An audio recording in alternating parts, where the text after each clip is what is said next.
Hello guys, so welcome back to my YouTube channel. ഇന്നും എൻ്റെ കയ്യിൽ മൈക്ക് സംഭവങ്ങളില്ല, അപ്പോൾ ഞാൻ കുറച്ച് ഒച്ച കൂടിയിട്ടായിരിക്കും സംസാരിക്കുന്നത്. അത് മാത്രമല്ല, ഞാൻ ട്രിപ്പ് കഴിഞ്ഞ് വീട്ടിലെത്തിയിട്ടില്ല, അതുകൊണ്ടാണ് മൈക്ക് ഇല്ലാത്തത്.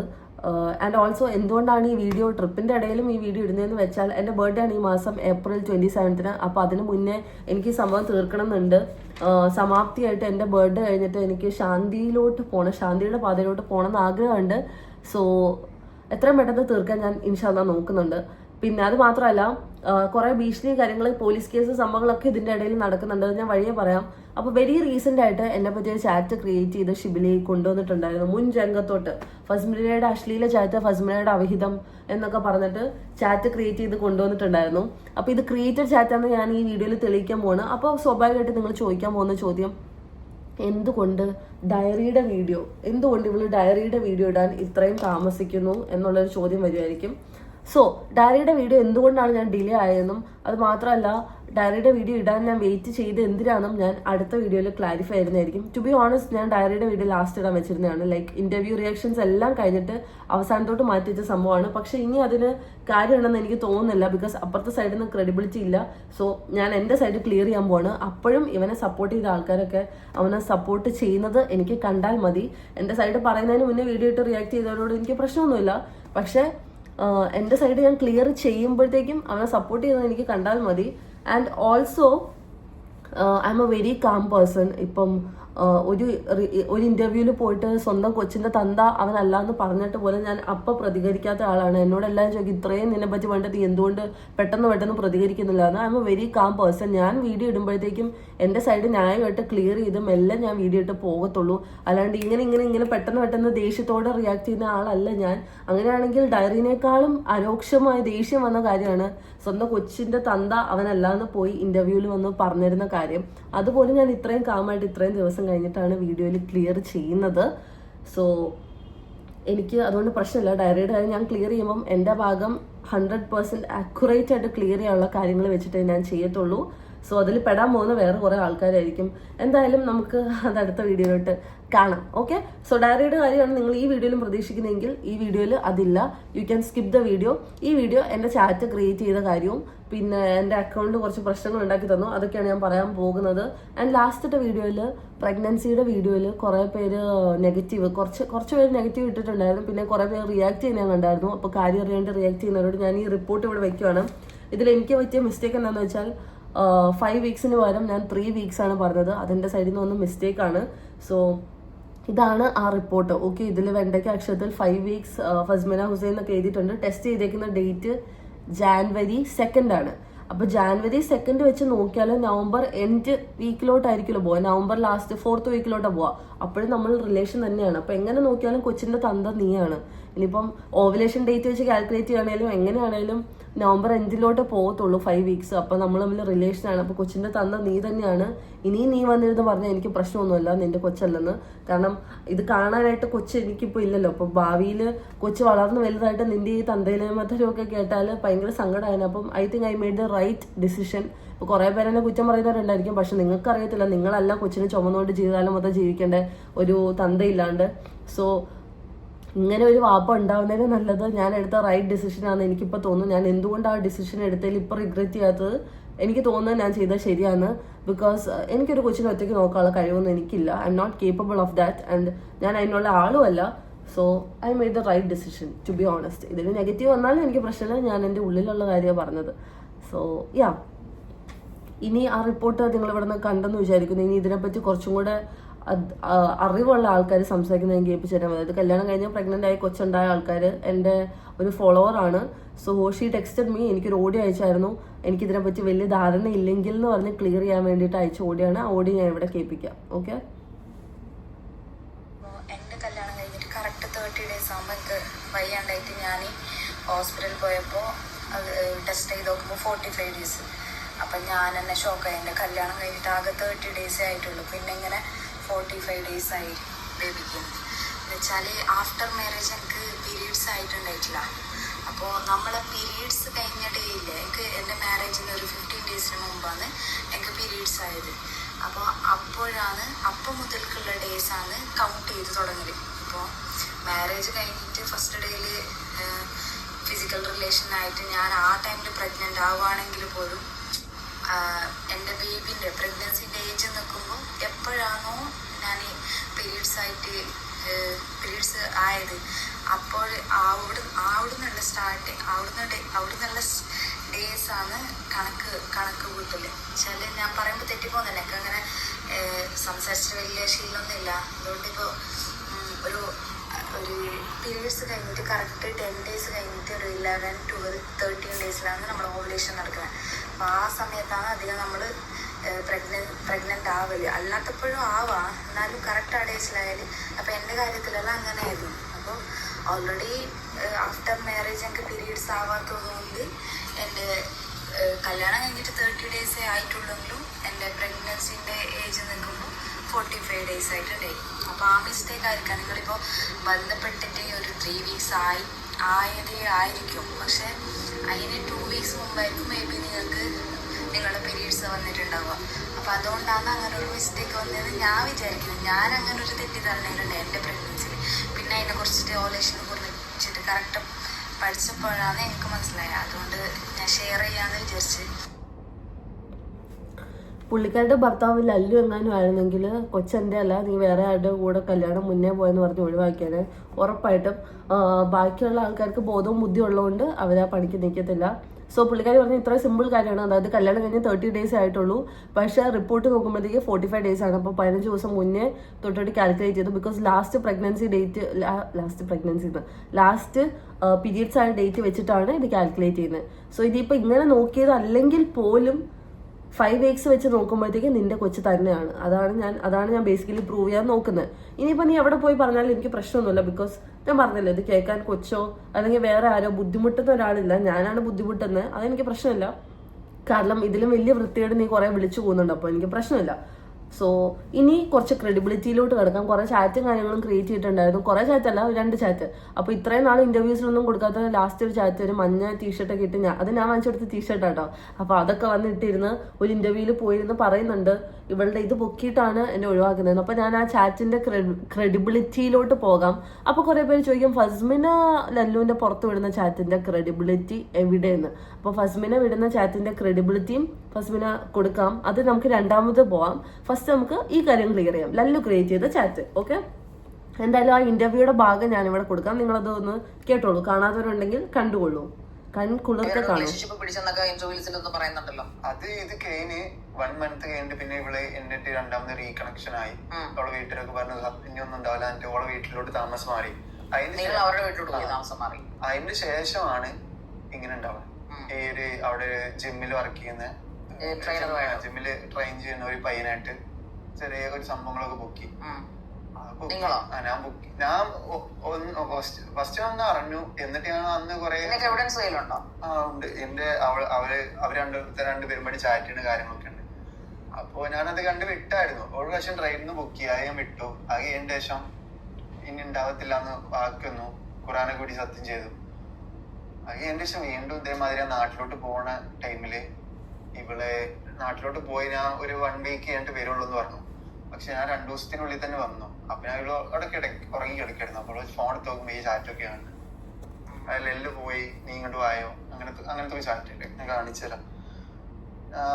ഇത് എവിടെയും കൊടുത്തിട്ടില്ല, കാരണം ഇവള് എവിഡൻസ് എന്താന്ന് ചോദിക്കുന്നോണ്ട് ഞാൻ പിന്നെ നിവൃത്തിയോട് കൊടുക്കുക. എനിക്കിത് അവളെ നാണം കെടുത്താനൊന്നും ആഗ്രഹം ഉണ്ടായിട്ടില്ല. കണ്ടില്ലേ,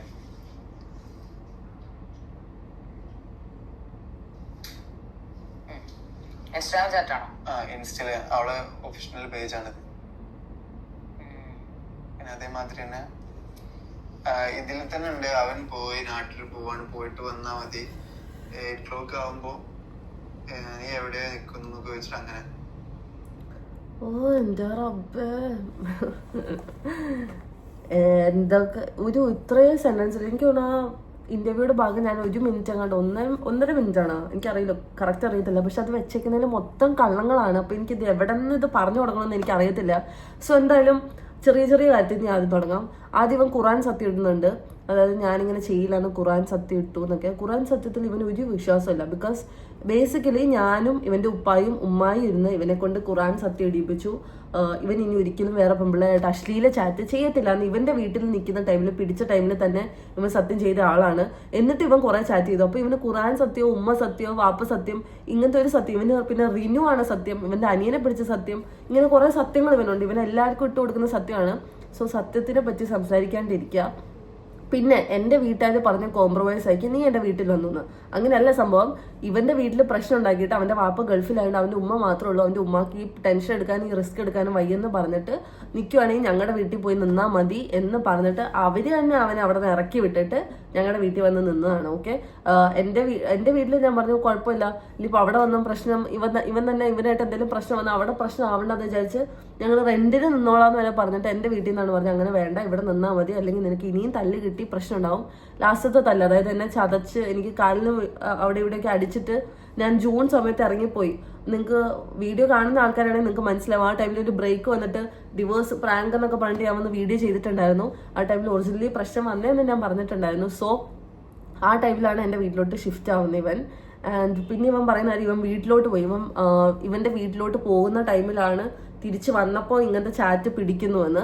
ഇവൻ്റെ വീട്ടിലോട്ട് പോയിട്ടില്ല. ഇവൻ്റെ വീട്ടിലോട്ട് ഇവൻ പോയിട്ട് മാസങ്ങളായി. ഇവൻ്റെ ഉമ്മയുടെ ഓഡിയോ ഞാൻ കഴിഞ്ഞ ഏതോ വീഡിയോയിൽ വെച്ചിട്ടുണ്ട്. ഇവൻ 5-6 മാസമായി വീട്ടിൽ പോയിട്ട്. പിന്നെ ഇവൻ എവിടെ നിന്ന് വീട്ടിൽ പോകാനാണ്? ഇവൻ എൻ്റെ വീട്ടിൽ നിന്ന് ആകെ ഒറ്റ വട്ടമാണ് വീട്ടിൽ പോയത്. അത് 2 ദിവസത്തേക്ക്. അത് ഏത് മാസമാണെന്ന് വെച്ചാൽ ഓഗസ്റ്റ് 1 എങ്ങാണ്ടാണ്. ഓഗസ്റ്റ് ആ ഫസ്റ്റ് വീക്കിലാണ് ഇവൻ വീട്ടിൽ പോകുന്നത്. സോ അത് നീ കള്ളം പറയരുത്. സെപ്റ്റംബർ 12-ാം തീയതിയാണ് നീ എൻ്റെ വീട്ടിൽ നിന്ന് ഇറങ്ങി പോകുന്നത്. അപ്പോൾ നീ ചാറ്റ് പിടിച്ചിട്ടാണ് ഇറങ്ങി പോകുന്നതെന്ന് പറയുമ്പോൾ സെപ്റ്റംബർ നീ വീട്ടിൽ പോയിട്ടില്ല, നീ ഓഗസ്റ്റിലാണ് വീട്ടിൽ പോയേക്കുന്നത്. ഇലക്ഷൻ്റെ സൗണ്ട്. പിന്നെ എന്താണ് പറയാനുള്ളത്? പിന്നെന്താ ആ ഫോൺ നീ എന്താണ് ശാരികയുടെ കയ്യിലോട്ട് കൊടുക്കാത്തത്? ഇന്റർവ്യൂ എടുക്കുന്ന ആളുടെ കയ്യിലോട്ട് കൊടുക്കാത്തത് എന്താന്ന് വെച്ചാൽ ആ ഫോൺ അവൻ തന്നെ ക്രിയേറ്റ് ചെയ്ത ഒരു അക്കൗണ്ടാണ്. അപ്പോൾ ആ ഫോൺ കൊടുത്താൽ അത് പൊളിയും. സോ നിനക്ക് ധൈര്യമുണ്ടെങ്കിൽ നീ ആ ചാറ്റ് എൻ്റെ അക്കൗണ്ട് ഒന്ന് പ്രൂവ് ചെയ്യുക. പിന്നെ എനിക്കതിൽ ഒന്നും കിട്ടാത്തതുകൊണ്ട്, ഇത്രയും ഇന്റർവ്യൂസിൽ ഒന്നും കിട്ടാത്തതുകൊണ്ട് ലാസ്റ്റത്തെ ഇന്റർവ്യൂവിൽ കച്ചി തരും പോലെ വെച്ചേക്കുന്നതാണ്. ബിക്കോസ് ഞാൻ ഇവനുള്ളപ്പോൾ ഞാൻ ഒരിക്കലും ഇവനെ ചീറ്റ് ചെയ്തിട്ടില്ല. ആൻഡ് ഈ ചാറ്റ് ഇവന് ക്രിയേറ്റ് ചെയ്ത് കൊടുത്തേക്കുന്ന ആളാരെന്ന് വെച്ചാൽ ഞാൻ കിളി എന്ന് പറയുന്ന ഒരു ഇൻസ്റ്റഗ്രാം അക്കൗണ്ടാണ്. ഞാൻ കിളിയുടെ ഒറിജിനൽ പേര് റയാൻ എന്നാന്ന് തോന്നുന്നു. നിങ്ങൾക്ക് ഇൻസ്റ്റ കാണുന്നവരാണെങ്കിൽ എനിക്കെതിരെ ഒരു വീഡിയോ 2-3 വീഡിയോസ് ഞാൻ കിളി ഇട്ടിട്ടുണ്ടായിരുന്നു. അപ്പോൾ അവൻ്റെ ചാനൽ നമ്മൾ സൈബറിൽ കേസ് കൊടുത്തിട്ട് ചാനൽ ടേക്ക് ഡൗൺ ചെയ്തിട്ടുണ്ടായിരുന്നു. പറയുന്ന കാര്യങ്ങൾ ഡിഫമേഷൻ്റെ സംഭവങ്ങൾ വെച്ചിട്ട് 2 അക്കൗണ്ടും ഞാൻ കിളിയുടെ എടുത്തിട്ടുണ്ടായിരുന്നു. അപ്പോൾ ഞാൻ കിളി എന്നെ പേഴ്സണലി വിളിച്ച് സോറി പറഞ്ഞ് ലല്ലു ചെയ്യിപ്പിച്ചാണ്, വീഡിയോ ഇടിയിപ്പിക്കേണ്ട അവസ്ഥ ഇതാക്കിയതാണെന്നൊക്കെ പറയുന്ന റെക്കോർഡ്സും കാര്യങ്ങളൊക്കെ ഉണ്ട്. വേണ്ടി വന്നാൽ ഞാനത് ഇടും. ഹീസ് അണ്ടർ 18 എനിക്ക് തോന്നുന്നു, മൈനർ ആണെന്ന് തോന്നുന്നു. അതുകൊണ്ടാണ് ഞാൻ ഒന്നും ഇപ്പോൾ ചെയ്യാത്തത്. പക്ഷേ ഇതിന്റെ പിന്നാലെ കഴിഞ്ഞ ദിവസം കൂടെ ഞാൻ അവനെ വിളിച്ച് സംസാരിച്ചതാണ്. നീ എന്തിനീ ചാറ്റ് ക്രിയേറ്റ് ചെയ്തു എന്ന് ചോദിക്കുമ്പോൾ അവൻ പറഞ്ഞത് അവനെ കൊണ്ട് ചെയ്യിപ്പിച്ചാണ്, എനിക്കൊന്നും അറിയത്തില്ല, എനിക്കത് ചെയ്യേണ്ടത് അറിയത്തില്ല. അവൻ ലല്ലുവിൻ്റെ കൂടെയാണ് താമസിക്കുന്നത്. ഇപ്പോൾ 2 പേരും ഒരുമിച്ച് ബാംഗ്ലൂരാന്ന് തോന്നുന്നു. അപ്പോൾ ലല്ലുവിൻ്റെ കൂടെ താമസിക്കുന്ന എനിക്ക് വേറെ നിവർത്തില്ല. ഈ ഒരു ഇഷ്യൂ വന്നുകൊണ്ട് അവൻ്റെ വീട്ടിൽ അവനെ കയറ്റുന്നില്ല. പിന്നെ ഇവൻ എന്തെങ്കിലും ലല്ലുവിനെതിരെ ചെയ്താൽ ലല്ലു അത് വീട്ടിൽ വിളിച്ച് പ്രശ്നം ഉണ്ടാക്കും. അവിടെ നിന്ന് ഭീഷണിയാന്ന് പറഞ്ഞിട്ടാണ് ഞാനിപ്പോൾ ഇതിലോട്ട് നിന്നെ ഡ്രാഗ് ചെയ്യാത്തത്. ബട്ട് എനിക്ക് എൻ്റെ വോയിസ് റെക്കോർഡിംഗ് ഉണ്ട് നീ ക്രിയേറ്റ് ചെയ്തതെന്ന് പറഞ്ഞേക്കുന്നത്. നീ വേറെ ആളോടും പറഞ്ഞിട്ടുണ്ടായിരുന്നു. പിന്നെ ഇതുപോലെ തന്നെ ചാറ്റ് മാത്രമല്ല ഒരു വോയിസും ക്രിയേറ്റ് ചെയ്തിട്ടുണ്ട്. അവിടെ പേര് മാറ്റി വെച്ചിട്ടുണ്ടെന്നുള്ള സംഭവം എൻ്റെ അടുത്ത് കിളി പറഞ്ഞിട്ടുണ്ട്. സോ വേണ്ടി വന്നാൽ ഞാൻ ആ റെക്കോർഡ് ഇടും. ഇനി ഞാൻ ചാറ്റിൻ്റെ ഇതിലോട്ടാണ് പോകുന്നത്. ഞാൻ ആ ചാറ്റ് ഇവിടെ എന്തായാലും കൊടുക്കാം. ഓക്കെ, ചാറ്റ് നിങ്ങൾ കണ്ടോളൂ. ലല്ലു പോയോ, ഞാനിപ്പോൾ വരട്ടെ, അവനിപ്പോൾ നാട്ടിൽ പോകും. അവനിപ്പോൾ നാട്ടിൽ പോകുന്നോ? നീ ഇപ്പോൾ ഇന്റർവ്യൂവിൽ വന്നിരുന്നു പറയുന്നത് നാട്ടിൽ പോയി വന്നു കഴിഞ്ഞിട്ട് ഫോൺ എടുത്ത് നോക്കിയപ്പോൾ ഇത് കണ്ട് ഓക്കെ അതിന് മുന്നേ ഞാൻ ചാറ്റ് ചെയ്ത പോലെ ആയിരിക്കുമല്ലോ. ഓക്കെ പോയിട്ട് വന്നാൽ മതി. എവിടെ? എൻ്റെ സ്വന്തം വീട്ടിലോട്ട് ഇങ്ങനെ ഒരാൾ വന്നെന്നാണോ നീ പറയുന്നത്? 8 o'clock ആകുമ്പോൾ പോകുമ്പോൾ 8 o'clock നീ എവിടെ നിൽക്കുന്നത്? ഞാനിപ്പോൾ ജിമ്മിൻ്റെ അടിയിലുണ്ട്. ഓക്കെ അപ്പം ഈ ചാറ്റ് എന്തായാലും ഞാനും അവന് നിൽക്കുന്ന സ്ഥലം ജിമ്മിൽ, അതായത് ഈ ജിമ്മെന്നുള്ളൊരു സംഭവം, ഞാൻ പട്ടിക്കാട്ടിലാണ് നിൽക്കുന്നത്, അവിടെ ജിമ്മില്ല. ഈ ജിമ്മെന്നുള്ള സംഭവം 18 കിലോമീറ്റർ ഉണ്ട്. എനിക്ക് വണ്ടി ഓടിച്ച് പോകാനുള്ള കഴിവില്ല, ഒന്നുമില്ല. ഞാനിവന് ഒറ്റയ്ക്കാണ് ഞാൻ നിന്നുകൊണ്ടിരുന്ന വീട്ടിൽ താമസിക്കുന്നത്. അപ്പോൾ എങ്ങനെ ജിമ്മിലോട്ട് പോകുമെന്ന് എനിക്കറിയത്തില്ല. ഞാൻ ജിമ്മ് ജോയിൻ ചെയ്യുന്നത് ഇവൻ പോയി കഴിഞ്ഞ് 2 മാസം കഴിഞ്ഞിട്ടാണ്, നവംബറിലാണ്. എൻ്റെ ഇൻസ്റ്റ അക്കൗണ്ട് നോക്കുന്നവർക്കറിയാം അത്രയും നാൾ ഞാൻ ജിമ്മിൽ പോയിട്ടില്ല. പിന്നെ ഇത് വരുന്നത് എങ്ങനെയാണെന്ന് അറിയില്ല. അപ്പോൾ എന്തായാലും ഈ ചാറ്റ് ഉറങ്ങിക്കിടക്കുമ്പം എൻ്റെ ഫോണിൽ നിന്ന് കിട്ടിയ ചാറ്റ് ആണെങ്കിൽ ഇവിടെ കൊടുത്തേക്കുന്ന ഈ ചാറ്റിൽ ഈ ഇത് കണ്ടല്ലോ, അതായത് ഈ വട്ടം ഇപ്പുറത്തെ സൈഡിലാണ് എൻ്റെ പേര് ഫാന്ന് എഴുതി കുത്താണ്. അത് കഴിഞ്ഞ് ഇപ്പുറത്തെ സൈഡിൽ എൻ്റെ വട്ടത്തിൽ എൻ്റെ DP. എൻ്റെ ഫോണിൽ നിന്ന് കിട്ടുന്ന ചാറ്റ് ആണെങ്കിൽ എൻ്റെ ചാറ്റ് ഇപ്പുറത്താണ് വരിക. അപ്പം നിനക്ക് എഡിറ്റിംഗ് മിസ്റ്റേക്ക് പറ്റിയിട്ടുണ്ട്, നീ ഇപ്പുറത്തെ സൈഡിൽ ചാറ്റ് എടുത്തിട്ടായിരുന്നു പോസ്റ്റ് ചെയ്യേണ്ടത്. സോ ഇപ്പുറത്തെ സൈഡിൽ എൻ്റെയും അപ്പുറത്തെ സൈഡിൽ നീ പറയുന്ന വേറെ ആളുടെ ചാറ്റും അവരുടെ DP ആണ് അവിടെ വരേണ്ടത്. അല്ലാണ്ട് നിനക്ക് ഒരിക്കലും ഇങ്ങനെ ചാറ്റ് കിട്ടത്തില്ല. മനസ്സിലായി? ഇത് നീ ക്രിയേറ്റ് ചെയ്തുകൊണ്ടായിരിക്കും നിനക്ക് ഇങ്ങനെ മിസ്റ്റേക്ക് പറ്റിയത്. കുറച്ച് ബുദ്ധിപരമായിട്ട് എഡിറ്റ് ചെയ്യുക. ഇപ്പുറത്തെ സൈഡിൽ വരില്ല, അപ്പുറത്തെ സൈഡിലോട്ട് ആക്കണമായിരുന്നു. ഓക്കെ, അതായത് ഞാൻ കാണിച്ചു തരാം. ഇതാ, ഇത് എൻ്റെ റൂഹിൻ്റെ പേജ്. ഓക്കെ, ഇത് എൻ്റെ പേജ്. ഇതിൽ ഞാൻ ഒരു ചാറ്റ് ക്ലിക്ക് ചെയ്യണം. ഈ ചാറ്റ് ക്ലിക്ക് ചെയ്തിട്ട് ഇതാ ഹായ് പ്രൈസ് ചോദിക്കുന്നു, ഞാനിത് എടുക്കുന്നു, മെസ്സേജിന് ഞാൻ റിപ്ലൈ കൊടുക്കുന്നു. എൻ്റെ മെസ്സേജിന് റിപ്ലൈ ഇപ്പുറത്തെ സൈഡിലാണ് വരിക. അല്ലാണ്ട് നീ പറയുന്ന പോലെ അപ്പുറത്തെ സൈഡിൽ എന്നെ റിപ്ലൈ വരത്തില്ല. അപ്പുറത്തെ സൈഡിൽ അപ്പുറത്തെ ആളുടെ ഫോട്ടോയും DP ആണ് വരേണ്ടത്. ഓക്കെ, ഇനി എൻ്റെ ചാറ്റിൻ്റെ ക്രെഡിബിലിറ്റി എവിടെയെന്ന് ചോദിക്കുന്നുണ്ട്. ഞാൻ കുറച്ച് ചാറ്റ് ഞാൻ ഇവിടെ കൊടുക്കാം. അതായത് ഇത് മുഹമ്മദ് സെബിൽ, ഇവൻ്റെ സെക്കൻഡ് അക്കൗണ്ട് ആണ്. ഇത് ഇവൻ അങ്ങോട്ട് അയച്ച മെസ്സേജ് എനിക്കൊരു കുട്ടി ഫോർവേഡ് ചെയ്തെന്ന മെസ്സേജാണ്. റൂം ഹായ് പിക്ക് എവിടെ. ഓക്കെ, ഇതിപ്പോൾ ഇവൻ പറഞ്ഞ പോലത്തെ സ്റ്റോറിയിൽ ഉള്ള സംഭവം. ഇത് അവൾ വേറെ ഫോണിൽ നിന്ന് എടുത്ത് എനിക്ക് അയച്ചു തന്നേക്കുന്നതാണ്. ഇത് നിങ്ങൾക്ക് ഇപ്പോൾ ചോദിക്കാം ഇതിൻ്റെ ക്രെഡിബിലിറ്റി എവിടെയാണ്. ഇതാ അടുത്തതും ഉണ്ട് ഇതുപോലെ. എന്താ ഫസീനെ ബ്ലോക്ക് ആക്കിയോ? യെസ്, ഞാൻ പെരുമ്പോൾ ഉടനെ ഡിസപ്പിയറിംഗ് മെസ്സേജ് ഓൺ ആക്കിയിട്ട് കളിക്കാൻ സീരിയസ്ലി നല്ല മൂഡുണ്ട്. ഒരാളുടെ അക്കൗണ്ട് കാണിക്കുമ്പോഴത്തേക്കും, അതായത് ഇവൻ്റെ അക്കൗണ്ട് എടുത്തേക്കുവാണെങ്കിൽ പോലും അവിടെ ഒരു ഫുൾ നെയിം കാണിക്കും. ഓക്കെ, ആ ചാറ്റിൻ്റെ ഇവിടെ ഫുൾ നെയിം കാണിക്കും. ഇവൻ ഉണ്ടാക്കിയ ചാറ്റിൽ ആ ഫുൾ നെയിം ഇല്ല.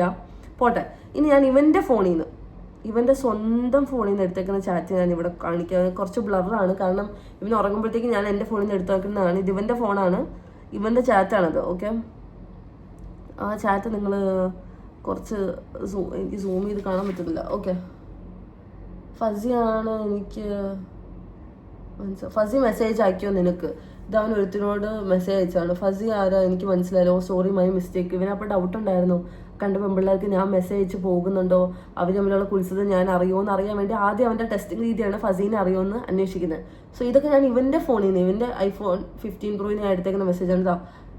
ഷിസ്വാന ഷംസ്, ഇത് കുറച്ച് പ്രായമായിട്ടുള്ള താത്ത കേട്ടോ. പേരൊക്കെ ഞാൻ ഇവിടെ എന്തായാലും എല്ലാ കാര്യത്തിലും ഞാൻ ഇതിന് പേരൊക്കെ കൊടുക്കും. എനിക്കിനി ആരും പേടിയൊന്നുമില്ല. സോ പിന്നെ എന്താ ഒന്നും പറയാതിരുന്നത്? ഇപ്പൊ പഴയ പോലെ അല്ല, ഫുൾ ഫ്രീഡം. എന്നിട്ടാണോ നീ വരാതിരുന്നത്? ഞാൻ ഓർത്തു നീ വരുമെന്ന്. ഞാൻ മെസ്സേജ് ഇട്ടായിരുന്നു, കുറെ നേരം സീനാക്കാത്തോണ്ട് അൺസീൻ ആക്കിയേ. ഓക്കെ, ഇത് അവൻ ബ്ലോക്ക് ചെയ്തേക്കുന്ന ഏതോ ശ്രേയ എന്ന് പറയുന്നത്.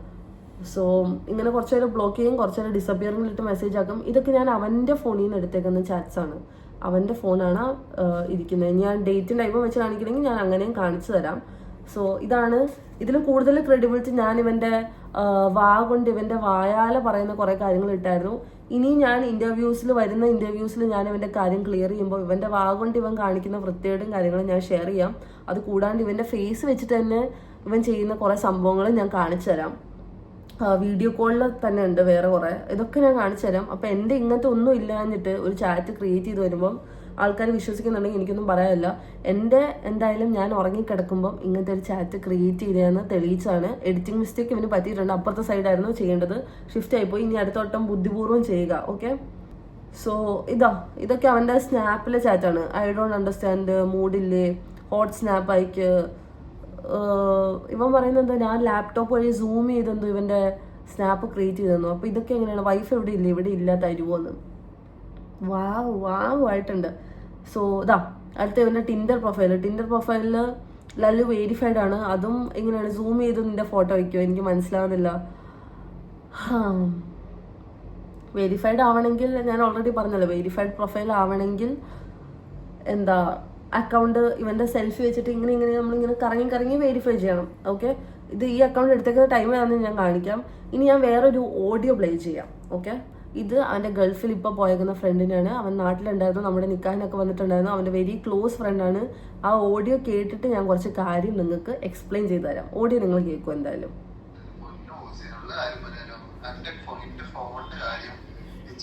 എന്താ പറയാ, എന്റെ ഫോണാണെന്ന് പറഞ്ഞിട്ടാണ് നമ്മള് സെറ്റ് ആക്കിയത്. നീ എന്ത് ചെയ്ത് ആസ് എ കമ്പനിക്കാരനെന്ന് എനിക്ക് നീ എന്ത് ചെയ്ത് സപ്പോർട്ട് ചെയ്യാൻ വേണ്ടി നീ അപ്പൊ എന്ത് ചെയ്ത് മൊത്തം സത്യം പറഞ്ഞ ഗൾഫിലോട്ടാണ് പോയി ഒറ്റ പോക്ക്. എന്നിട്ട് ജിന്നോട് വേറെ വർത്താനും ഓളോട് വേറെ വർത്താനും പറഞ്ഞിട്ട് വോയിസ് എല്ലാം കേട്ടാണ് മൂസിനെ. വേറെ ഒന്നും അതിനെ പറ്റി വേറെ ഒന്നും പറയാൻ പറ്റില്ല. മൂസിന് ഫോണിന്റെ കേസ് പറഞ്ഞ് കൊളാക്കി അന്ന് മൊത്തം ലൈഫ് മൂഞ്ച് ലൈഫായ മനസ്സിലായ ഇത് വേറെ ശരിയായിട്ടില്ല. മനസ്സിലായോ? അതിന്റെ ഒറ്റ കാരണത്താലാണ് എനിക്ക് നമ്മൾ അത്രയും കാര്യങ്ങൾ ചെയ്തു തന്നിട്ട് നിനക്കാന്ന് പറഞ്ഞ മനസ്സിലായി. അനക്ക് ഇതേമാതിരി കിട്ടണം എവിടെന്നെങ്കിലും. കാരണം എന്റെ എന്തെങ്കിലും കള്ളത്തരം, പിന്നെ വൈഫ് വരാത്ത കള്ളത്തരം എന്തെങ്കിലും എന്താ പറയാ എനിക്ക് ഉണ്ടാവുമ്പോ അത് ഇജ് കമ്പനിക്കാരെ കേരളത്തിൽ സെറ്റാക്കി മൊത്തം സെറ്റാക്കി നിൽക്കുന്ന ടൈമില് ഇജ് എന്നിട്ട് ആ കമ്പനിക്കാരൻ തന്നെ എന്റെ വൈഫിനോട് അത് പറയുമ്പോ എനിക്ക് അതിന്റെ ബുദ്ധിമുട്ട് കറക്റ്റ് മനസ്സിലാവും. കാരണം എന്തെങ്കിലും പറയട്ടോ. ഓക്കെ, ഇതെന്താ സംഭവം എന്ന് വെച്ചാൽ ഇവന് സെക്കൻഡറി ഒരു ഫോൺ ഉണ്ടായിരുന്നു. ആ ഫോണിൻ്റെ ഫോട്ടോ അവിടെ കൊടുക്കുക. ഓക്കെ, ഇതാ ടിൻഡർ അക്കൗണ്ടൊക്കെ ഞാൻ പിടിച്ച ദിവസം ഇങ്ങനെ കുറേ സംഭവങ്ങൾ ഞാൻ ആ ഫോണിൽ നിന്ന് കുറേ വൃത്തികേടും കാര്യങ്ങളൊക്കെ പൊക്കിയായിരുന്നു. അപ്പോൾ ഇവൻ പറഞ്ഞത് ഇവൻ്റെ ഫ്രണ്ടിൻ്റെ ഫോണാണ്. അതായത് ഇപ്പോൾ ഇവന് ഓടി വെച്ചേക്കുന്ന ഫ്രണ്ട് ഉണ്ടല്ലോ, അവൻ്റെ ഫോണാന്ന് പറഞ്ഞു. ഞാൻ ആ ഫ്രണ്ടിനെ ആദ്യം വിളിച്ചു. അപ്പം ലല്ലു ഓൾറെഡി പറഞ്ഞ് സെറ്റ് ചെയ്തിട്ടുണ്ടായിരുന്നു, എപ്പോഴെങ്കിലും പിടിച്ചാൽ നിന്റെ ഫോണാണെന്ന് നീ പറയണമെന്ന്. സോ അവൻ്റെ ഫോണാന്ന് പറഞ്ഞ് ആ കേസ് അവിടെ സോൾവ് ആയി. പക്ഷെ എൻ്റെ മനസ്സിൽ അവിടെ ഡൗട്ട് ഉണ്ട്. ബിക്കോസ് ഇവൻ്റെ ഫോൺ ആവാൻ ഒരു ചാൻസ് ഇല്ല. എനിക്ക് ഉറപ്പായിട്ട് അറിയാം ലല്ലുവിന് സെക്കൻഡറി ഒരു ഫോൺ ഉണ്ടെന്ന്. എനിക്ക് ഓൾറെഡി ഒരു ഇത് കിട്ടിയായിരുന്നു. നമുക്കിങ്ങനെ വിഷൻ നമുക്ക് മനസ്സിലാവുമല്ലോ. അപ്പം ഞാൻ അത് കഴിഞ്ഞിട്ട് ഇവനോട് ഇരുന്ന് സംസാരിച്ചു. അവൻ്റെ പേര് ഞാൻ പിന്നെ എടുത്തു പറയുന്നില്ല. അപ്പം ഞാൻ അവനോട് ഇരുന്ന് സംസാരിച്ചു. ഞാൻ പറഞ്ഞു, നിനക്ക് കല്യാണം കഴിയുമ്പോഴേ മനസ്സിലാകത്തുള്ളൂ, എന്തെങ്കിലും കള്ളത്തരം ഉണ്ടെങ്കിൽ നീ പറഞ്ഞോ, ഞാൻ എന്തായാലും അവനോട് ചോദിക്കാൻ നിൽക്കുന്നില്ലെന്ന് പറഞ്ഞപ്പോഴത്തേക്കും പറഞ്ഞു, എടി അവൻ്റെ ഫോണാണ്, അവനിങ്ങനെ പറഞ്ഞായിരുന്നു എപ്പോഴെങ്കിലും പിടിക്കുകയാണെങ്കിൽ എൻ്റെ ഫോണാണെന്ന് പറയണമെന്ന്. സോ ഇതെല്ലാം കഴിഞ്ഞ് ലല്ലുവിൻ്റെ അടുത്ത് പോയി പറഞ്ഞു, ഇനി അഭിനയിക്കാൻ നിൽക്കേണ്ട, ഫോൺ എനിക്ക് മനസ്സിലായി നിൻ്റെയാണ് എന്ന് പറഞ്ഞ് അന്ന് തൊട്ട് നമ്മൾ തമ്മിൽ പ്രശ്നം ഉണ്ടായി തുടങ്ങി. സോ അതാണ് ഇവൻ ഈ പറയുന്നത്, കൂട്ടുകാരൻ്റെ കമ്പനി സെറ്റപ്പിൽ നമ്മളൊരു കാര്യം കള്ളത്തരം, വൈഫ് അറിയാത്ത കള്ളത്തരം കമ്പനിക്കാരുടെ തലയിലോട്ട് ഇടുമല്ലോ. ആ ഒരു സെറ്റപ്പിൽ നിൽക്കുമ്പോൾ ആ കമ്പനിക്കാർ തന്നെ ചതിക്കുമ്പോഴത്തേക്കുള്ള ബുദ്ധിമുട്ട് നിനക്ക് കല്യാണം കഴിയുമ്പോഴേ മനസ്സിലാവത്തുള്ളൂ. അപ്പം ഞാൻ പറഞ്ഞത് ഒരു നല്ല കൂട്ടുകാരനാണ്. ഇവൻ്റെ ഫ്രണ്ട്സിലാകെ കുറച്ച് മര്യാദ എന്ന് പറയുന്ന ഒരു കൂട്ടുകാരൻ ഇതാണ്. കാരണം ബാക്കി എല്ലാ കൂട്ടുകാരനും ഏതെങ്കിലും പെണ്ണായിട്ട് ഇവൻ പോയാൽ പോലും അത് അവർ പോയതാണ്, അവർ റൂം എടുത്താന്ന് പറഞ്ഞുകൊണ്ടിരിക്കുന്ന ഫ്രണ്ട്സ് ആയിരുന്നു അവന് കുറേ ഉള്ളത് മലപ്പുറത്ത്. ഈ ഒരു ഫ്രണ്ട് മാത്രമാണ് എൻ്റെ അടുത്ത് കുറേയൊക്കെ ഇവൻ്റെ ഉടായ്പ. വളാഞ്ചേരി ലോഡ്ജ് എടുക്കുന്ന കാര്യമാണേലും ഇവൻ എവിടെ പോകുന്ന കാര്യമാണേലും ഞങ്ങളുടെ കൂടെ ഇല്ല, നിൻ്റെ അടുത്ത് ഞങ്ങളുടെ കൂടെ ഉണ്ടെന്ന് പറയാൻ പറഞ്ഞ കാര്യമാണേലും ഇതൊക്കെ ഈ ഫ്രണ്ടാണ് എൻ്റെ അടുത്ത് പറഞ്ഞിട്ടുള്ളത്. സോ എൻ്റെ അടുത്ത് പോകുന്നതിന് മുന്നേ എല്ലാ സത്യവും പറഞ്ഞിട്ടാണ് ഈ പുള്ളി പോയത്. അതുകൊണ്ടാണ് അവനോട് ഇത്രയും ദേഷ്യം, ഫോണിൻ്റെ കാര്യം സത്യം പറഞ്ഞോട്. അപ്പോൾ എന്തിനാണ് സെക്കൻഡറി ഒരു ഫോണിന് എനിക്ക് മനസ്സിലാവുന്നില്ല. ഷിബിലി ടിൻഡറും ബമ്പിളൊക്കെ ഉപയോഗിച്ചുകൊണ്ടിരുന്ന ആ ഫോണിലാണ്. ഈ ഫോൺ ബിക്കോസ് എപ്പോഴും ലോക്ക് തുറന്ന് എനിക്ക് തരുമായിരുന്നു. അപ്പോൾ സെക്കൻഡറി ഒരു ഫോണിലാണ് വാട്സപ്പും കാര്യങ്ങളും. അതിൽ 2 സിമ്മും കണ്ടുണ്ടായിരുന്നു. 2 സിമ്മിലും കുറേ ബേബി 1 ബേബി 2 എന്നൊക്കെ സേവ് ചെയ്തിരുന്നു. നമ്മൾ ഈ സിനിമ കാണത്തില്ലേ അതേപോലെ ബേബി 1 ബേബി 2 എന്നൊക്കെ ഉണ്ടായിരുന്നു. കോഴിക്കോട്, വളാഞ്ചേരി, ഓരോന്നിനും ഓരോ പേരുണ്ടായിരുന്നു ഓരോ പെൺപിള്ളേർക്ക്. പിന്നെ ഇതേതാണ് താത്താന്ന് എനിക്കറിയത്തില്ല. ഞാൻ പറഞ്ഞില്ലേ, ഞാൻ ഇനി ഒന്നും ആരുടെ ഫേസ് റിവീൽ ചെയ്യുന്നൊന്നും ഞാൻ നോക്കത്തില്ല. ഞാൻ എല്ലാം അങ്ങ് ഇടുവാണ്. ബിക്കോസ് അറ്റ് ദ എൻഡ് ഞാൻ എൻ്റെ കാര്യം മാത്രമേ ഇപ്പോൾ നോക്കത്തുള്ളൂ. എൻ്റെ കാര്യം ഇങ്ങനെ ഉണ്ടെങ്കിൽ ഫേസോട് കൂടി ഇടാം കേട്ടോ, എനിക്കൊരു പ്രശ്നമില്ല. കാരണം ഞാൻ അങ്ങനെ തന്നെയാണ് ചെയ്യുന്നത്. സോ ഇതേത് താത്താന്ന് പോലും അറിയാം. അപ്പോൾ നിങ്ങൾ ഫസ്റ്റ് ഫോട്ടോ കാണുമ്പോൾ നിങ്ങൾ വിചാരിക്കും ഇവരെ വല്ല അങ്ങനെയൊന്നും വരത്തില്ല എന്ന്. എന്താ അങ്ങനെയൊന്നും വരത്തില്ല. മൂന്നാമത്തെ ഇതിലോട്ട് കിടക്കുമ്പോഴത്തേക്ക് നിങ്ങൾക്ക് അവിടെ വ്യക്തമായിട്ട് കാണാം താത്തായുടെ കഴുത്തിൽ വലിയൊരു വലിയൊരു പാടാണ് നിങ്ങൾ കാണുന്നത്. എൻ്റെ ഉമ്മാടെ പ്രായം ഉണ്ടാവും ഈ പെണ്ണും പിള്ളക്കൊക്കെ. എന്നിട്ട് അവർ മിറർ സെൽഫിയിൽ തന്നെ കാണാം കഴുത്തിലൊക്കെ വലിയ പാടൊക്കെ ആയിട്ട്. ഇതെന്തായാലും കുടുംബത്തിലുള്ള ആരും പറഞ്ഞ് വരികയും വേണ്ട. കഴുത്തിലൊക്കെ പാടും ഇങ്ങനെയൊക്കെ ഫോട്ടോ വയ്ക്കുമ്പോൾ നിങ്ങൾക്ക് സ്വാഭാവികമായിട്ട് ബുദ്ധിയുള്ളവർക്ക് മനസ്സിലാവും ഞാൻ വിചാരിക്കുന്നു. ഇത്രയും വൃത്തിയായിട്ടവൻ 40 വയസ്സായിട്ടുള്ള ആൾക്കാരുടെ കൂടെ വരെ പോവും. മനസ്സിലായോ? അപ്പോൾ അങ്ങനെ ഒരാളെ വെറുതെ നിങ്ങൾ വിടണമെന്ന് പറഞ്ഞാൽ എങ്ങനെയാണ് പോസിബിൾ ആവുക ഗൈസ്? ഇതിൽ വലുത് എൻ്റെ കയ്യിലുണ്ട്. ഞാൻ എന്തായാലും അത് ഇടുന്നുണ്ട്. വെയിറ്റ് ചെയ്യുക. ഓരോന്നോരോന്നായിട്ട് ഞാൻ ഇങ്ങനെ പൊട്ടിച്ച് തരാം. പിന്നെതാ ഇന്റർവ്യൂവിൽ ഒരു കാര്യം കൂടെ നിങ്ങൾ കേട്ടോ. ഇങ്ങനത്തെ റീൽ വെച്ചിട്ട് പക്ക ഇതായിട്ടുള്ള അവൻ ആ റീല് അവർ ബ്ലർ ചെയ്തേക്കണം. പക്ഷെ ഈ റീല് കണ്ടിട്ടുള്ളവർക്ക് മനസ്സിലാവും ഈ റീല് ഒരു സെക്ഷൽ സാധനം പോലത്തെ ഒരു ഫോട്ടോയാണ് ഞാൻ അയച്ചത് ഇവൻ പറയുന്നത്. ഇനി ഞാനൊരു സാധനം കാണിച്ചു തരാം. ഇവന്റെ അക്കൗണ്ടാണ് ഇതൊക്കെ. ലല്ലുബി എന്നുള്ള ഇവന്റെ പ്രീവിയസ് അക്കൗണ്ടായിരുന്നു ഇവൻ ഡീആക്ടിവേറ്റ് ചെയ്തേക്കുന്നത്. ഇവനൊരു പെണ്ണിന് അയച്ചു കൊടുത്തേക്കുന്ന സാധനമാണിത്.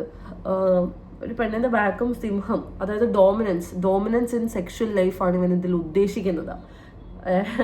ഇവനാണ് ഇങ്ങനത്തെ സ്നാപ്പ് അയക്കുന്ന ശീലം. ആ ചാറ്റ് പോലും മൂടുണ്ടോ അതുണ്ടോ ഇതുണ്ടോ എന്നുള്ള സംസാരം പോലും ഇവന്റെ ടോക്കിംഗ് രീതിയാണ്. അറ്റ്ലീസ്റ്റ് എന്റെ ടോക്കിംഗ് രീതിയിലോട്ടെങ്കിലും നിനക്കൊരു സാധനം ക്രിയേറ്റ് ചെയ്യുമ്പോൾ ചെയ്യായിരുന്നു. അത്രയെങ്കിലും ഒരു ബുദ്ധി വേണമായിരുന്നു.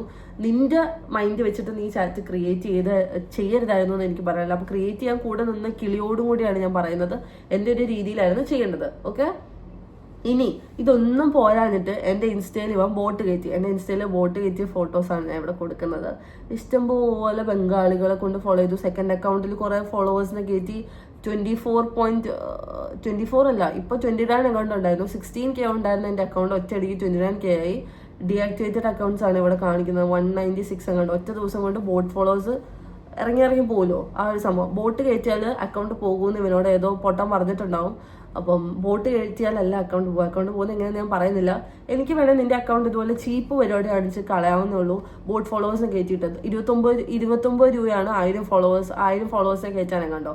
സോ അങ്ങനെ വേണേൽ നമുക്ക് ചെയ്യാം. പക്ഷെ എന്തിനാണ് ഈ ബോട്ടൊക്കെ കയറ്റി വെറുതെ ഇമാതിരി ചീപ്പ് പരിപാടി? എനിക്ക് പറയാനുള്ള കാര്യം ഞാൻ പറയട്ടെ, എൻ്റെ യൂട്യൂബിൽ വരെ ബോട്ട് കയറ്റി 132K ഫോളോവേഴ്സ് ആക്കി. 122 ആണ്, അത് 132 10K ഫോളോവേഴ്സ് ബോട്ട് കയറ്റി. പക്ഷെ യൂട്യൂബ് കുറച്ചുകൂടെ സെക്യൂർ ആയതിൻ്റെ ബോട്ട് ഇറങ്ങിപ്പോയി. സോ ഇതാണ് യൂട്യൂബിൻ്റെ ഇതേ കൊടുത്തേക്കുന്നത്. പിന്നെ എൻ്റെ ഇത്താടെ അക്കൗണ്ടിൽ ബോട്ട് കയറ്റി. ഇത്താടെ അക്കൗണ്ടിൽ ഇപ്പോൾ 9000 സംതിങ് ആയി. പിന്നെ തനു എൻ്റെ ഫ്രണ്ടിൻ്റെ അക്കൗണ്ടിൽ ബോട്ട് കയറ്റി. ഇത്ര പേരുടെയിലാണ് ബോട്ട് കയറ്റിയേക്കുന്നത്. അപ്പോൾ ഇനി ആരുടെയിലാണ് ബോട്ട് കയറ്റുന്നത് എനിക്കറിയത്തില്ല. വേറെ എവിടെയില്ല. സഫേഡയിൽ ബോട്ട് കയറ്റിയിട്ടുണ്ട്. അതെന്തിനാന്ന് നമുക്ക് വഴിയെ പോവാം, അതിലോട്ട് നമുക്ക് എത്താം. എന്തായാലും ഷിബിലിയുടെ കള്ളത്തരങ്ങളൊക്കെ ഞാൻ എന്തായാലും പൊളിച്ചെടുക്കും. പിന്നെ ഡയറിയുടെ കേസ് എന്തുകൊണ്ടാണ് പറയാണ്ടിരുന്നതെന്നും ഷിബിലിക്ക് ഞാൻ വീഡിയോ ഇടുമ്പോൾ മനസ്സിലാവുമെന്ന് വിചാരിക്കുന്നു. ഷിബിലി പെടാൻ പോവുകയാണ് ആ വീഡിയോയിൽ. അപ്പോൾ ഷിബിലി ഏറ്റവും പെട്ടെന്ന് ഒളിച്ചോടുന്ന അല്ലെങ്കിൽ മുങ്ങുന്നതായിരിക്കും നല്ലത്. അങ്ങനെ തന്നെ ഭൂമിയുടെ താഴോട്ട് ഇറങ്ങി പോവുക. ബിക്കോസ് ഞായറാഴ്ച കേസും കാര്യങ്ങളൊക്കെ വരുന്നില്ല. അപ്പോൾ കേസും കാര്യത്തിലും സ്റ്റേഷനിൽ ഓൾറെഡി വിളിച്ചിട്ടുണ്ട്. വേറെ പെൺപിള്ളേരെയും വഴി കൂടെ ഭീഷണിപ്പെടുത്തുന്നുണ്ട്. സോ അതായത് വേറൊരു പെണ്ണായിട്ട് ഇവൻ സെക്ഷലി പോയിട്ട് അവളുടെ ഫോട്ടോ വെച്ചിട്ട് അവളെ ബ്ലാക്ക് മെയിൽ ചെയ്ത ഒരു കേസ് ആലുവ ഈസ്റ്റിൽ ഇപ്പോൾ നടന്നുകൊണ്ടിരിക്കുന്നുണ്ട്. അത് കേസായിട്ടില്ല, പരാതി എടുത്തിട്ടുള്ളൂ. ഇപ്പോൾ ഞായറാഴ്ച ഇവൻ വരാമെന്ന് പറഞ്ഞിട്ടുണ്ട്. വന്നാൽ നിനക്ക് കൊള്ളാം. വേറെ ഫോൺ മോഷണ കേസ് പോയിട്ടുണ്ട്. iPhone 17 Pro Max ഇവൻ്റെ ഒരു ഓറഞ്ച് കളർ ഇരിക്കുന്നുണ്ട്. അത് എൻ്റെ ഫ്രണ്ടിൻ്റെ ഫോണാണ്. അപ്പം ഇവൻ അതും അടിച്ചു മാറ്റിയിട്ടാണ് പോയേക്കുന്നത്. അത് തൃക്കാക്കര കേസ് കൊടുത്തിട്ടുണ്ട്. അപ്പോൾ അതിന് നീ സ്റ്റേഷനിലൊക്കെ ഹാജരാവുക. പിന്നെ ഇവന്റെ പ്രത്യേകത ഇവന്റെ വീഡിയോ ഇടുന്ന എന്താ നിർത്താതെന്ന് വെച്ചാൽ, ഒന്നാമത്തെ കാര്യം ഞാൻ പറയാം, ഇവൻ എന്നെ പറ്റി കുറേ ആൾക്കാരുടെ അടുത്ത് അനാവശ്യം പറയുന്നുണ്ട്. ഇവൻ എൻ്റെ വീഡിയോ ആണെന്നും പറഞ്ഞിട്ട് ഇവൻ ഫേസ് ഇല്ലാത്ത സെക്ഷൽ വീഡിയോ അയച്ചു കൊടുക്കുന്നുണ്ട് കുറേ ആൾക്കാർക്ക്. എൻ്റെയും വേറെ ആളുടെയും വീഡിയോ എന്ന് പറഞ്ഞാൽ അറ്റ്ലീസ്റ്റ് ഫേസ് എങ്കിലും കാണിക്കാനുള്ള ധൈര്യം നീ എവിടെയെങ്കിലും കാണിക്കണം. അല്ലാണ്ട് എൻ്റെ ഫേസ് ആണെന്നും പറഞ്ഞ് എൻ്റെ വീഡിയോ ആണെന്നും പറഞ്ഞിട്ട് നീ ഇതാക്കരുത്. പിന്നെ എൻ്റെയും ഇവൻ്റെയും ഉള്ള പ്രൈവറ്റ് വീഡിയോസ് തന്നെ ഇവൻ കുറേ പേർക്ക് അയച്ചു കൊടുത്തിട്ടുണ്ട്. സോ ഇത്രയും തന്തയില്ലായ്മത്തരം കാണിക്കുന്ന ഈ നാറി, ഈ ഉളുപ്പില്ലാത്തവനെ വെറുതെ വിടണമെന്ന് പറഞ്ഞാൽ പറ്റുന്ന കാര്യമല്ല. ഇവൻ എന്നിവൻ കുഴിയിലോട്ട് പോകുന്നോ അന്നേ എനിക്ക് സമാധാനം ഉണ്ടാകത്തുള്ളൂ. കാരണം കുറേ പേരുടെ ലൈഫ് ഇപ്പോഴും ഇങ്ങനെ കൊളായിക്കൊണ്ടിരിക്കുക. Not one girl. എന്നെ ഇട്ടേച്ച് ഒരാളുടെ കൂടെ പോയെങ്കിൽ ഓക്കെ, മര്യാദ ഉണ്ടെന്നെങ്കിലും പറയാം. ഇത് ഒന്നിലും നിൽക്കുന്നില്ല. പലരെയും പല രീതിയിൽ ഭീഷണിപ്പെടുത്തി, ഫോൺ കട്ടിട്ടും അത് ചെയ്തിട്ടും ഇത് ചെയ്തിട്ടും ഫോട്ടോസ് വെച്ച് ഭീഷണിപ്പെടുത്തിയിട്ടും അങ്ങനെയൊക്കെയാണ് ഇവൻ പോകുന്നത്. അപ്പോൾ ഇങ്ങനെയുള്ള ആൾക്കാരെ ഒന്നും ഒരിക്കലും നമ്മൾ വെറുതെ വിടരുത്. ഇങ്ങനെയുള്ള ആൾക്കാർക്കെതിരെ നിയമം എന്താ ഒന്നും ചെയ്യാത്തതെന്ന് ചോദിച്ചാൽ എനിക്കറിയത്തില്ല. ഞാൻ പല പ്രാവശ്യം കേസും കാര്യങ്ങളൊക്കെ ആയിട്ട് പോയിട്ടും ഒരു നടപടി ഉണ്ടാവുന്നില്ല. പിന്നെ എന്താ പറയുക, എല്ലായിടത്തും ഓരോ ഇൻഫ്ലുവൻസ് ഉണ്ടാവുമല്ലോ. പിന്നെ അടുത്ത വീഡിയോ ഡയറിയുടെ കാര്യമായിരിക്കും ഞാൻ പറയാൻ പോകുന്നത്. ബിക്കോസ് ഇനിയിപ്പോൾ അത് വെച്ച് വൈകിട്ട് കാര്യമില്ല. ബിക്കോസ് എനിക്ക് തുടിക്കുവാണ് അതിനെപ്പറ്റി പറയാൻ വേണ്ടിയിട്ട്. അതെന്താ ഞാൻ വീഡിയോയിൽ പറഞ്ഞോളാം. സോ അത്രേ ഉള്ളൂ. ഇനി അടുത്ത വീഡിയോയിൽ കാണാം. ടാറ്റ, ബൈ. സോ ഇനി വീഡിയോയിൽ മൈക്ക് ഉണ്ടാവും കേട്ടോ. ഞാൻ വീട്ടിൽ പോയിട്ടായിരിക്കും ചെയ്യുന്നത്. അപ്പോൾ